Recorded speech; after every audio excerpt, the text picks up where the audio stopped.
Hey y'all, what's up again?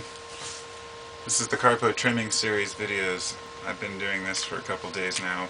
Gotta do something to fill the time. Oh boy, this video actually was going to be about what the hell do you want out of life. And you know, I've covered this subject before and I start feeling preachy, so I'm just like, I back off from a lot of this shit. Last year I made quite a few subjects and videos, and I don't really like to cover subjects more than once. But, I don't know, it helps me to process. Sometimes I don't know what the hell I want. I've asked myself that, and I remember watching this thing one time where I don't know what it was, but it said sit down and ask yourself someday, what do you really want? Write down the things that you want. Couldn't think of a damn thing. I really couldn't. I'm very grateful, for what I have. And I don't have anything as far as material possessions. I have my records and some stereo equipment. I don't have a car right now, but I have one in the driveway that needs a clutch. And I don't have a job, and I don't have perfect health, blah blah blah, but you know what? I'm fucking happy. And it's because not because I've contented myself with having less, but because I truly don't want more. It's like this, I think that a lot of us try to fool in fact, through history, the idea that poverty is somehow divine, such as, talking about the rich man getting into heaven, that becomes, I think that's a bit of ignorance there, in the sense that money really has nothing to do with the person's value at all, because money has no value itself until we give it value.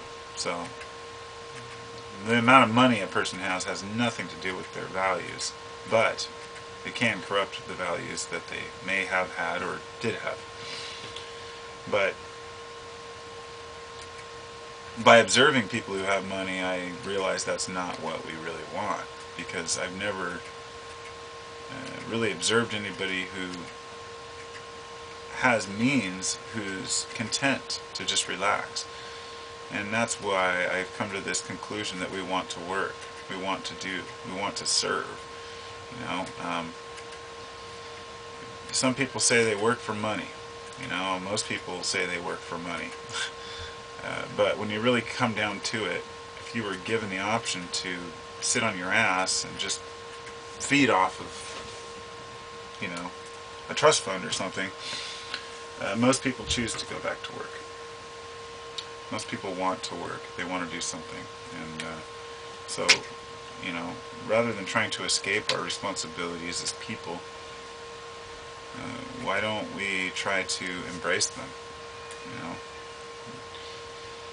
I guess that I am just as guilty as the next person of trying to escape my realities sometimes, and I'm not in denial of that, but I'm honest with myself. So when I make a mistake, I don't nitpick around and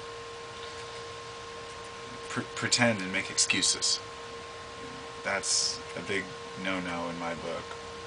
If I start making excuses for behavior, I start really questioning the motives behind my behavior and what type of experience may have brought that behavior on. So I've used the history to understand my future, and that's, understand myself and who I am, and that's the most important thing I've learned from growth. It's what's kept me happy, contented. Because there are many things that will make us happy in the short run, very few things that are long-term solutions to our anguish. In fact, I don't think that there really are very many at all solutions to our anguish, except for perceptional changes. I don't think any amount of believing or thinking or praying or hoping is going to make a person happier. I don't think any amount of materials or money or goods or services will make a person happy. But I think that an amount of acceptance, understanding, and reason will lead a person to a very happy, long life, and it's something that cannot be taken away, and that's key. It cannot be stripped away from you. Once you have values and integrity, it can't be stripped. And people can knock at your door all day long, metaphorically, and pound on your door trying to harass you, and it just doesn't faze you. You learn who you are. And I think I know who I am. Doesn't mean that I settle. It means that I constantly change and become a better person every day. Otherwise, we're just stagnating. So, take care, everybody. Have a good day.